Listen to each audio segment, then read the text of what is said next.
Bratya Basu challenge করেছে যে উনি যাদবপুরে আবার যাবেন, উনি অমুক ক্যাম্পাসে যাবেন, উনি তমুক ক্যাম্পাসে যাবেন, উনি এই রাজ্যের যে কোনো ক্যাম্পাসে যখন খুশি চলে যান, তাতে আমাদের কিচ্ছু যায় আসে না।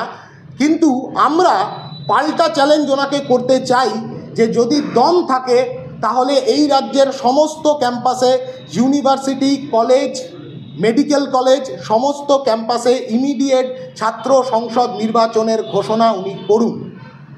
আজকে রাজ্যের সমস্ত বিশ্ববিদ্যালয়তে সর্বাত্মকভাবে ছাত্র ধর্মঘট সফল হয়েছে। ছাত্রছাত্রীরা, শিক্ষাকর্মীরা, মাস্টারমশাইরা, অভিভাবকরা তারা একত্রিতভাবে, স্বতঃস্ফূর্তভাবে এই ছাত্র ধর্মঘটে তারা যোগ দিয়েছে এবং এই ধর্মঘটকে সফল করে তুলেছে। মূল কথা ছিল ক্রিমিনাল ব্রাত্য বসুকে গ্রেপ্তার করতে হবে।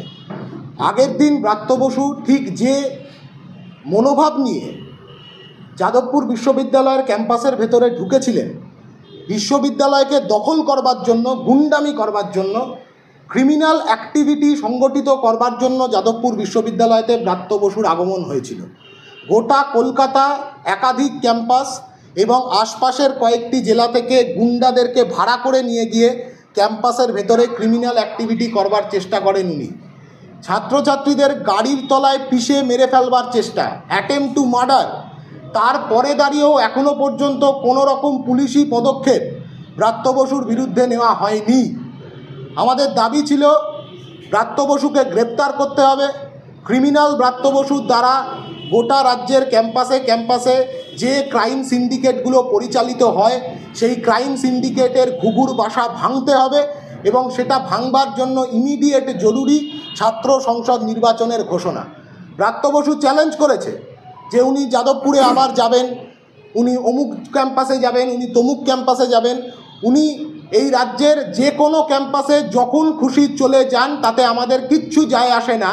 কিন্তু আমরা পাল্টা চ্যালেঞ্জ ওনাকে করতে চাই যে যদি দম থাকে তাহলে এই রাজ্যের সমস্ত ক্যাম্পাসে, ইউনিভার্সিটি, কলেজ, মেডিকেল কলেজ, সমস্ত ক্যাম্পাসে ইমিডিয়েট ছাত্র সংসদ নির্বাচনের ঘোষণা উনি করুন।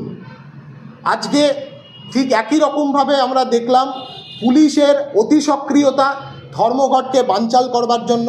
গতকাল সন্ধ্যের পর থেকেই পুলিশের পক্ষ থেকে, তৃণমূলের পক্ষ থেকে সব মিলিয়ে এরম একটা আবহাওয়া তৈরি করার চেষ্টা হয়েছিল যে উচ্চ মাধ্যমিকের প্রথম দিন ভারতের ছাত্র ফেডারেশন ছাত্র ধর্মঘট ডাকছে, তাতে উচ্চ মাধ্যমিক পরীক্ষার্থীদের সমস্যা হতে পারে ইত্যাদি ইত্যাদি। আমরা শুরুতেই বলেছিলাম ছাত্র ধর্মঘট বিশ্ববিদ্যালয়তে সংগঠিত হবে, বিশ্ববিদ্যালয়ের সঙ্গে উচ্চ মাধ্যমিক পরীক্ষার্থীদের কোনো সম্পর্ক নেই। আজকে উচ্চ মাধ্যমিকের প্রথম দিনে ছাত্রছাত্রীরা নির্বিঘ্নে তারা তাদের এক্সামিনেশন সেন্টারে পৌঁছেছে, ভালোভাবে তারা পরীক্ষা দিয়েছে, পরীক্ষা দেওয়ার পর তারা এতক্ষণে বাড়িও পৌঁছে গেছে। কিন্তু তারা এটা দেখেছে ক্যাম্পাসে ঢোকবার সময়, এক্সামিনেশন সেন্টারে ঢোকবার সময় তারা দেখেছে ভারতের ছাত্র ফেডারেশনের কর্মীরা তারা এক্সামিনেশন সেন্টারের বাইরে মে আই হেল্প ইউ এই ব্যাচ গলায় ঝুলিয়ে পরীক্ষার্থীদের জন্য সহায়তা ক্যাম্প, এই ক্যাম্প তারা সংগঠিত করেছে। এতটাই অসভ্য টিএমসিপি, কাঁচরাপাড়াতে সেই পরীক্ষার্থীদের জন্য সহায়তা ক্যাম্প, সেই ক্যাম্পটাকেও ভাঙচুর করেছে। একাধিক জায়গায় রাজ্যের একাধিক প্রান্তে, শিলিগুড়িতে north Bengal university, Medinipur college, সকাল সকাল মেদিনীপুর কলেজে হামলা করতে গিয়েছিল। বিদ্যাসাগর বিশ্ববিদ্যালয়, কোচবিহারে এভিএনশিল কলেজ, পাঁশকুড়া বনমালী কলেজ, একাধিক জায়গায় টিএমসিপির বহিরাগত গুন্ডারা পুলিশি মদতে, পুলিশের সাহায্য নিয়ে ক্যাম্পাসের ভেতর ঢুকে ক্যাম্পাস দখল নেওয়ার চেষ্টা করে। যখন তারা দেখে যে ধর্মঘট সফল হয়েছে, ক্যাম্পাস শুনশান, ছাত্রছাত্রীরা স্বতঃস্ফূর্তভাবে তারা ক্লাস বয়কট করছে, সেই সময় ক্যাম্পাসের ভেতর ঢুকে হামলা করবার চেষ্টা করে। কিন্তু সেই হামলার মধ্যে দাঁড়িয়েও ভারতের ছাত্র ফেডারেশন সহ অন্যান্য যে সমস্ত বাম ছাত্র সংগঠনরা এই ধর্মঘটকে, এই বিশ্ববিদ্যালয়ের ছাত্র ধর্মঘটকে সমর্থন জানিয়েছিল, সংহতি জানিয়েছিল, তারা ঐক্যবদ্ধ হয়ে সেই হামলার মুখে দাঁড়িয়ে প্রতিরোধ করে এবং প্রতিরোধের মুখে দাঁড়িয়ে তৃণমূলকে কার্যত পালাতে হয় পুলিশের সাহায্য নিয়ে। যে পুলিশ যে পুলিশ এখনো পর্যন্ত ক্রিমিনাল ব্রাত্য বসুকে গ্রেপ্তার করতে পারে না, যে পুলিশ ওই দিন যাদবপুর বিশ্ববিদ্যালয়ে যখন ব্রাত্য বসু গাড়ি চালিয়ে একজন ছাত্রর বুকের ওপর দিয়ে গাড়ি চালানোর চেষ্টা করে, যখন ওই ছাত্র গাড়ির সামনে পড়ে যাচ্ছে, তার ওপর দিয়ে গাড়ি চলে যাওয়ার উপক্রম, পুলিশ তো ওখানে ছিল। ব্রাত্য বসুর সাথে যে সমস্ত পুলিশ বাহিনী তার বডিগার্ড হিসেবে মোতায়েন আছে তারা তো ওখানে ছিল। তারা একবারের জন্য প্রয়োজন বোধ করেনি ওই ছাত্রকে গিয়ে ওখান থেকে তুলে আনবার, ওই ছাত্রকে ওখানে রক্ষা করবার। ব্রাত্য বসুর মতো ক্রিমিনাল, তার নার্কোটিক টেস্ট একবারের জন্য হলো না ওই বিশ্ববিদ্যালয় থেকে বেরোনোর পরে, তাহলেই বোঝা যেত যে উনি আদৌ প্রকৃতিস্থ ছিলেন নাকি অপ্রকৃতিস্থ ছিলেন ক্যাম্পাসে ঢোকবার সময়। সেই পুলিশই আজকে অতি সক্রিয় হয়ে তৃণমূলকে জায়গা করে দিচ্ছে। গোটা দিন জুড়ে আমরা দেখেছি ক্যাম্পাসে ক্যাম্পাসে হামলা করবার জন্য। এই হামলার মুখে দাঁড়িয়েও এই রাজ্যের যে সমস্ত ছাত্রছাত্রীরা আজকের এই ধর্মঘটকে, ছাত্র ধর্মঘটকে সফল করে তুলেছে, অভিভাবকরা, শিক্ষাকর্মীরা, অধ্যাপকরা এবং সব মিলিয়ে যে সমস্ত সংগঠন এই ধর্মঘটকে সমর্থন জানিয়েছে, বিশেষ করে উল্লেখ করা প্রয়োজন উচ্চ মাধ্যমিক পরীক্ষার্থীদের অভিভাবকরা, তারা পর্যন্ত এই ধর্মঘটকে সমর্থন জানিয়েছে, এই ধর্মঘটকে সফল করবার আহ্বান জানিয়েছে। তাদের সকলকে ভারতের ছাত্র ফেডারেশনের পক্ষ থেকে আমরা অভিনন্দন জানাই, কুর্নিশ জানাই।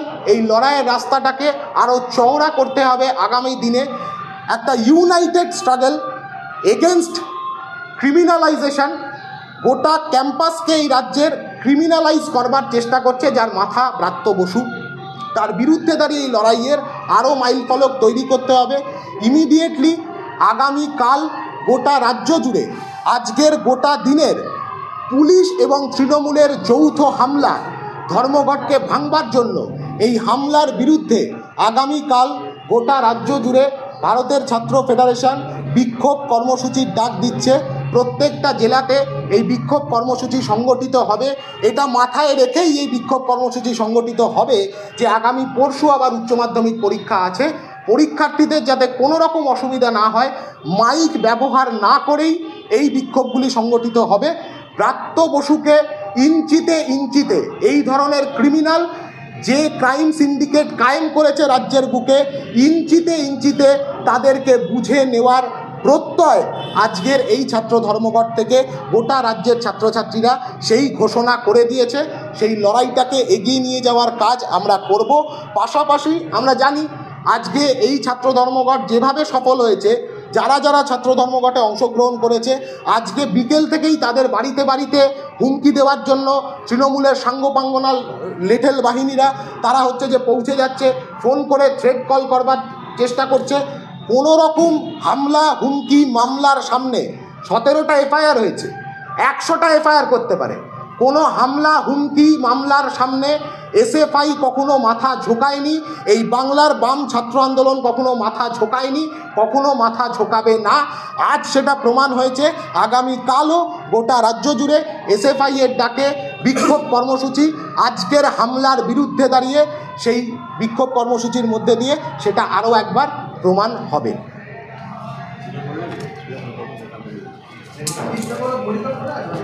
পরে প্রশ্ন